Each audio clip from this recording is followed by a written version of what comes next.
رب اشرح لي صدری ویسر لی امری واحلل عقدۃ من لسانی یفقهوا قولی واجعل لی وزیرا من اہلی۔ اچھا، ابھی جو میں آپ کو دکھاؤں گا اس ویڈیو میں، یہ چیز آپ کو ثابت کر کے دکھائی کہ قرآن جو ہے اس کا جو کلام ہے وہ کوئی رینڈم نہیں ہے کہ الٹپ بے تک الفاظ رکھے ہوئے ہیں، بلکہ اس کے اندر بھی اصول چلتے ہیں۔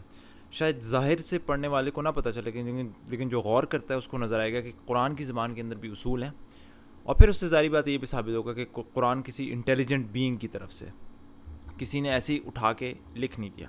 تو جو اب میں آپ کو دکھانے لگا ہوں وہ یہ اصول ہے کہ قرآن میں جہاں جہاں بھی انسانوں اور چوپایوں کا ساتھ ساتھ ذکر ہوا ہے کہ وہ اللہ کے رزق کو کھاتے ہیں پیتے ہیں، وہاں پہ آپ دیکھیں گے کہ جب جب مردہ زمین کا ذکر ہوا ہے کہ مردہ زمین کو اللہ زندہ کرتا ہے، تو اس میں سب سے پہلے چوپایوں کا ذکر کیا کہ وہ کھاتے ہیں، پھر انسانوں کا۔ جبکہ جہاں مردہ زمین کا نہیں ذکر آیا، پھل وغیرہ کا ذکر آیا، وہاں پہ پہلے انسان اور پھر چوپائے۔ میرا کیا مطلب ہے، میں آپ کو دکھاتا ہوں۔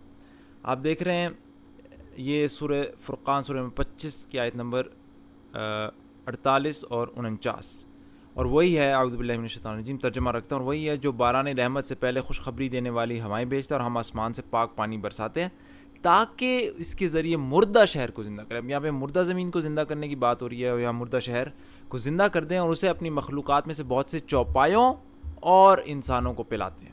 تو یہاں پہ پہلے چوپایوں کا ذکر پھر انسانوں کا۔ کہا تو جا سکتا تھا بہت سے انسانوں اور چوپایوں کو پلاتے ہیں، لیکن پہلے چوپایوں کا ذکر۔ اسی طریقے سے سورہ سجدہ، سورہ نمبر 32 کی آیت نمبر 27، کیا یہ نہیں دیکھتے کہ ہم پانی کو بنجر غیر آباد زمین، اب دیکھیں بنجر زمین کا ذکر ہو رہا ہے، غیر آباد زمین کی طرف بہا کر لے جاتے ہیں، پھر اس سے ہم کھیتیاں نکالتے ہیں جسے ان کے چوپائے اور یہ خود کھاتے ہیں۔ یہاں پہ پھر پہلے چوپایوں کا ذکر پھر انسانوں کا ذکر۔ ایسا بھی کہا جا سکتا تھا کہ ان سے یہ کھاتے ہیں اور ان کے چوپائے، لیکن یہاں پہ پہلے چوپایوں کا ذکر۔ تو جہاں قرآن میں مردہ زمین کا ذکر ہے اس کو زندہ کیا، وہاں پہ پہلے کہا کہ چوپائے کھاتے یا پیتے ہیں، پھر کہا انسان کھاتے یا پیتے ہیں۔ جبکہ جہاں مردہ زمین کا ذکر نہیں ہے، جہاں پہ پھل فروٹ اور مردہ زمین کا بس ذکر نہیں ہے، وہاں پہ پہلے کہا کہ انسان کھاتے ہیں پھر چوپائے۔ آپ دوسرا دیکھ لیں، سورہ نمبر 79 کی آیت نمبر 30 سے آگے اللہ کہتا ہے اور اس کے بعد زمین کو ہموار بچھا دیا۔ مردہ زمین کا ذکر نہیں ہو رہا، ہموار بچھا دیا، اس میں سے پانی اور چارہ نکالا اور پہاڑوں کو مضبوط گاڑ دیا، یہ سب تمہارے اور تمہارے جانوروں کے لیے۔ تو یہاں پہ پہلے ہمارا ذکر پھر جانوروں کا ذکر۔ اسی طریقے سے سورہ طٰہٰ میں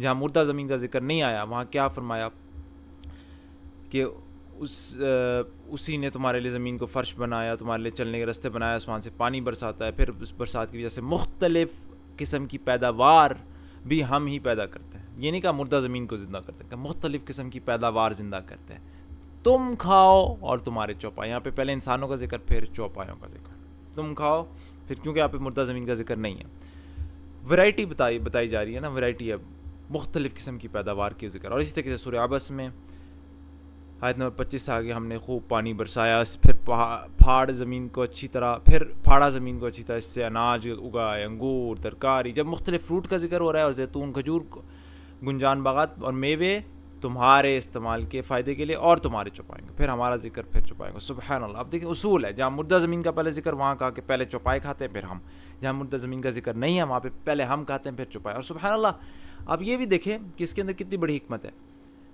کہ جو مردہ زمین ہوتی ہے اس سے جب وہ اس سے نکلتی ہیں اس کے نباتات، تو کیا ہوتے ہیں، وہ چھوٹے چھوٹے گھاس پھوس ہوتے ہیں نا، وہ کون کھاتا ہے؟ وہ تو چوپائے کھاتے ہیں، انسان تو نہیں کھاتے۔ سبحان اللہ۔ اور پھر جب وہ پورے بن کے پھل فروٹ اور مختلف اقسام کے فروٹ بن جاتے ہیں، اس سے انسان فائدہ اٹھاتا ہے، اس سے تجارت کرتا ہے، اس سے کھاتا ہے پیتا ہے، فیکٹریز میں اس کو پروسیس کرتا ہے۔ تو سبحان اللہ، جہاں پہ مردہ زمین تھی جس سے جب گھاس پھوس نکلتی ہے شروع میں، وہ پہلے کون کھاتا ہے؟ اسے چوپائے کھاتے ہیں، انسان تو نہیں کھاتا، لیکن جب وہ فروٹ لگ جاتا ہے پھر وہ انسان۔ سبحان اللہ۔ تو یہ حکمت بھی ہے اس کے پیچھے۔ آپ دیکھیں نا، جہاں پہ ہمارا ذکر پہلے کیا گیا، وہاں پہ جس طرح سورۃ طٰہٰ میں کہا مختلف قسم کی پیداوار ہم پیدا کرتے ہیں، تو انسان اس سے فائدہ اٹھاتے ہیں، پھل فروٹ، اس کی تجارت کرتا ہے، کھاتا ہے پیتا ہے۔ اس لیے سورہ عبس میں مختلف چیزوں کا ذکر کیا، انگور، ترکاری، زیتون، کھجور، یہ سب جب لگ جاتے ہیں پورے طریقے سے، پھل بن جاتے ہیں، پھر انسان فائدہ اٹھاتا ہے۔ تو لہٰذا جہاں پہ مختلف قسم کے میووں کا ذکر ہے وہاں پہ پہلے انسانوں کا ذکر ہے۔ سبحان اللہ، کتنا اصول ہے قرآن کی زبان میں بھی، حتیٰ کہ اس کو الٹ پلٹ کرنے سے کوئی فرق نہیں پڑنا تھا زبان میں یا پیغام میں، لیکن بلاغت کا آپ دیکھیں، بیان کا انداز دیکھیں قرآن کا، سبحان اللہ۔ اور یہ دکھاتا ہے کہ اس کے پیچھے ایک بہت بڑا ماسٹر مائنڈ ہے جو لکھ رہا ہے اور کتاب کے اندر نشانیاں چھوڑ رہا ہے ہمارے۔ تو اللہ تعالیٰ ہمیں یقین دے قرآن پر، اور اسی سے یقین پیدا ہوتا ہے کہ اللہ کی کتاب ہے سبحانک اللہم و بحمدک اشہد ان لا الہ الا انت استغفرک و اتوب الیک.